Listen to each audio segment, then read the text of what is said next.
अस्सलाम वालेकुम रहमतुल्लाहि व बरकातुहू। मैं हूं जी आपका कैसर भाई रुका हेयर ऑयल वाले।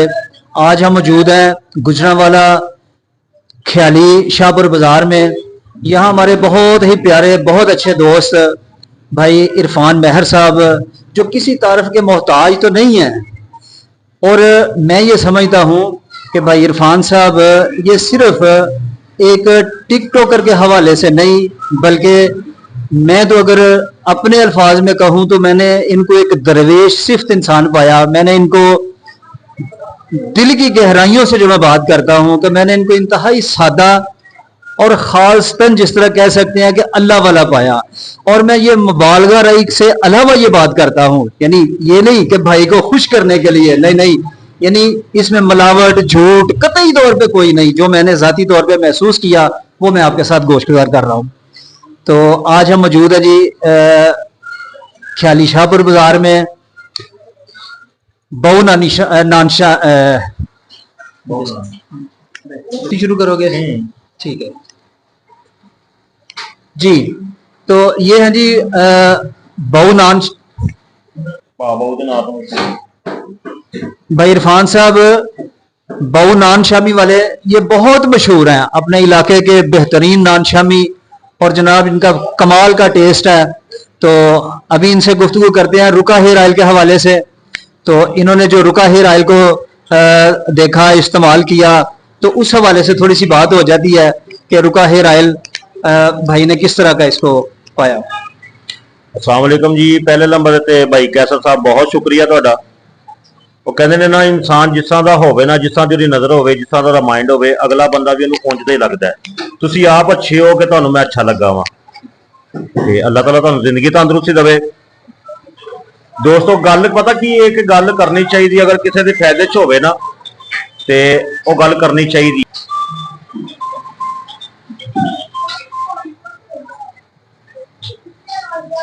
रुका हेयर ऑयल ये तुसी इस्तेमाल करो। ये ना कोई उम्र की कैद है और ना ही कोई ये वे कि ये औरतां ही इस्तेमाल कर सकदियां ने। ये बंदे बुढ़े जवान साडियां मावां भैनां बेटियां इस्तेमाल करन रुका हेयर ऑयल। और ये फायदे है ने कि जनाब एक तो तुहाडे खुश्की सिकरी जिहड़ी है, जिहदे तो अजकल असीं बड़े परेशान हाँ, बड़े बड़े महंगे शैंपू असीं इस्तेमाल करने वो खत्म करेगा। दूसरे नंबर ते तुहाडे वालां दी बेहतरीन हिफाजत करेगा। तीसरे नंबर ते जिहड़े तुहाडे वाल डैमेज ने, टुटे ने, या किसी जगह तो बंदा इंज दा हो जांदा ना, उन्हें सिल्की करेगा, उन्होंने बेहतरीन करके सिल्की कर देगा। तुसी मेरे कहने ते एक बार रुका हेयर ऑयल इस्तेमाल करना है। और अगर तुहानू फायदा ना आवे, तुसी मैसेज करना है, तुहानू इहदी बैक मनी की गारंटी मैं देना। ठीक है जी।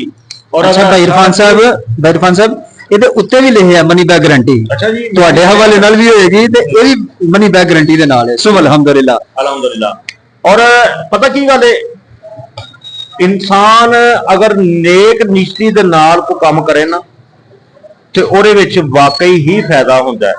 ते अगर खाली प्रोफैशनली तौर ते उन्हें बना के भाई मैं कमाई करनी है, बच्चों को खुआनी है, मैं इंज करना है, फिर वो एक शो पीस रह जाता है। अल्लाह ताला इन्हां नूं जिंदगी तंदुरुस्ती देवे।